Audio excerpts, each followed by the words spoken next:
Narasimha film का एक dialogue है कि आम आदमी को इस तरह से उलझा के रखो कि वो दाल-रोटी उसको मिलती रहे और वो उसी में फँसा रहे। लेकिन उसको इतना भी मत सताओ कि वो बगावत पे उतर जाए। अब ये डायलॉग तो बहुत ही सटीक बैठती है मिडल क्लास और गरीब लोगों पे कि जब तक मिडल क्लास और गरीब लोगों को दाल-रोटी मिलती रहेगी, वो कभी बगावत नहीं करेंगे, कभी नहीं करेंगे।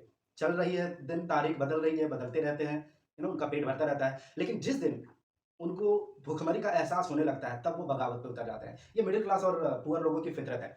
और इसी तरह ये जो डायलॉग है, इसी तरह पूरी तरह से मिडल क्लास और पुअर लोग कैपिटलाइज़ेशन का शिकार होते हैं।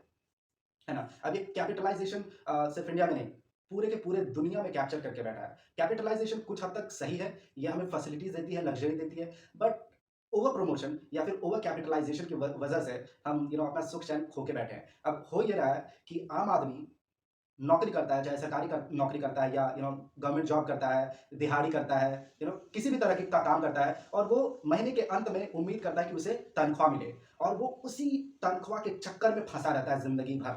मतलब तनख्वाह मिली, 1 महीना चला, फिर तनख्वाह मिली, दूसरा महीना चला, फिर वो इंतज़ार करता है कि अगला तनख्वाह कब जल्दी मिलेगा तो उसके घर की हालत सुधरेगी। लेकिन वो कभी सुधरती नहीं है क्योंकि उसने अपने आप को कैपिटलाइज़ेशन से सराउंड कर लिया है। अब कैपिटलाइज़ेशन कौन चलाता है?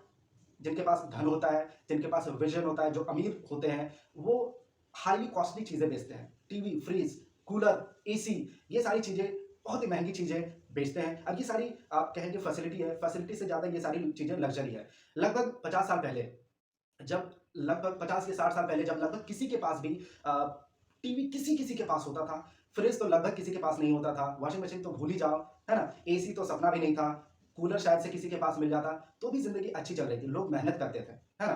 फ्रिज के चक्कर में नहीं रहते थे, घड़े का पानी पीते थे, वॉशिंग मशीन के चक्कर में नहीं रहते थे, हाथों से कपड़े धोते थे, तो भी ज़िंदगी चल जाती थी। लेकिन उनकी सबसे नेसेसरी चीज़ क्या थी?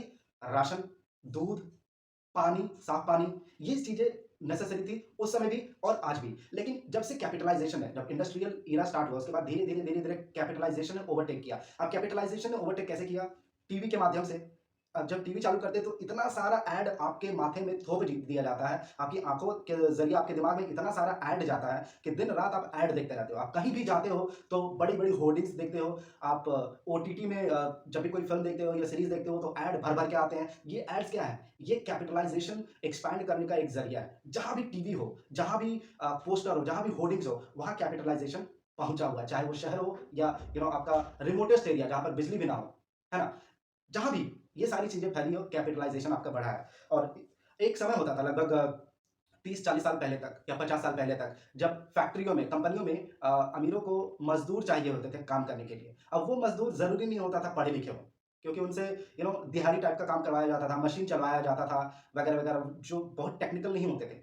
आज के टाइम पे भी जो लोग काम करते हैं, नौकरी करते हैं, वो भी मज़दूर ही हैं। बस वे थोड़े हाइली क्वालिफ़ाइड हो गए हैं, वो प्रोफ़ेशनल हो गए हैं और अब बेसिकली अमीरों को अनपढ़ नहीं, बल्कि पढ़े-लिखे और स्किल्ड मज़दूरों की ज़रूरत पड़ती है, जिन्हें इंग्लिश में हम एम्प्लॉइज़ बोलते हैं। थोड़ा-सा प्रोफ़ेशनल सोफ़िस्टिकेटेड वे में हम उन्हें एम्प्लॉइज़ बोलते हैं, बट हैं क्या? मज़दूर ही हैं। कल हम फैक्ट्रियों में काम करते थे, आज कंपनियों में काम करते हैं। कल तक हम अपना हाथ गंदा करते थे मशीन चला-चला के, आज क्या करते हैं? कंप्यूटर में काम करते हैं, थोड़ा साफ-सुथरा रहते हैं, बट मिला-जुला के हम काम वही करते हैं, है ना? अमीर अमीरों का एक विज़न होता है, वो कॉस्टली चीज़ें बेचते हैं। अब जैसे एक एग्ज़ाम्पल देता हूँ। मुकेश अंबानी, इंडिया के सबसे रईस आदमी मुकेश अंबानी जो जियो कंपनी के भी मालिक हैं, वो बहुत ही सस्ता प्लान बेचते हैं, ₹150 में अनलिमिटेड टॉक टाइम महीने भर के लिए। प्लान बहुत सस्ता है तो लगभग गरीब से गरीब आदमी भी ले लेता है। लेकिन इसकी वजह से क्या है कि इंडिया में 140 करोड़ की आबादी है। उसमें नहीं भी तो 70 से 80 करोड़ लोग हर महीने रिचार्ज कराते ही होंगे। अब सोचिए ₹150 सिर्फ 70 से 80 करोड़ लोग हर महीने रिचार्ज कराते हैं, ये तो फिक्स हो गया।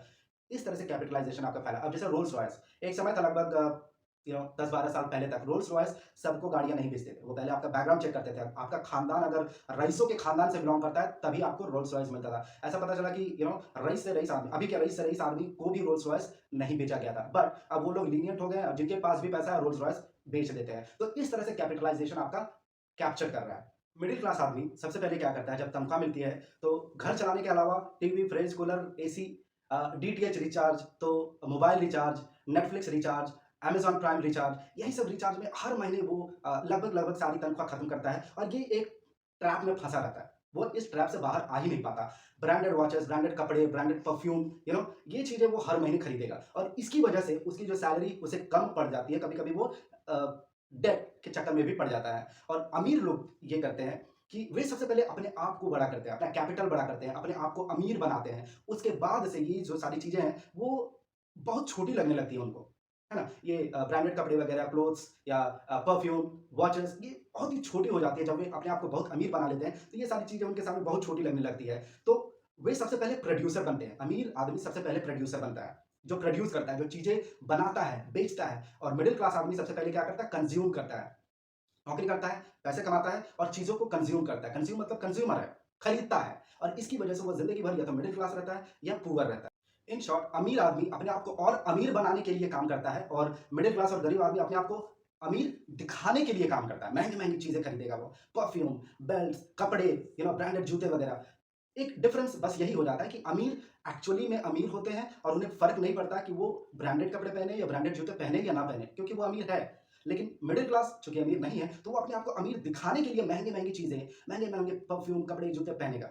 सो द डिफरेंस इज़ कि एक अमीर बनना चाहता है और दूसरा अमीर दिखने की कोशिश करता है। अब अमीर खुद के लिए काम करता है, और जो मिडल क्लास और गरीब होते हैं, वो अमीरों के लिए काम करते हैं। So basically there is only one difference between अमीर एंड गरीब या मिडल क्लास। मेंटालिटी का डिफरेंस है। मेंटालिटी क्या है? अमीरों की मेंटालिटी क्या है? प्रोड्यूसर मेंटालिटी है, और मिडल क्लास और गरीबों की मेंटालिटी क्या है? कंज्यूमर मेंटालिटी है।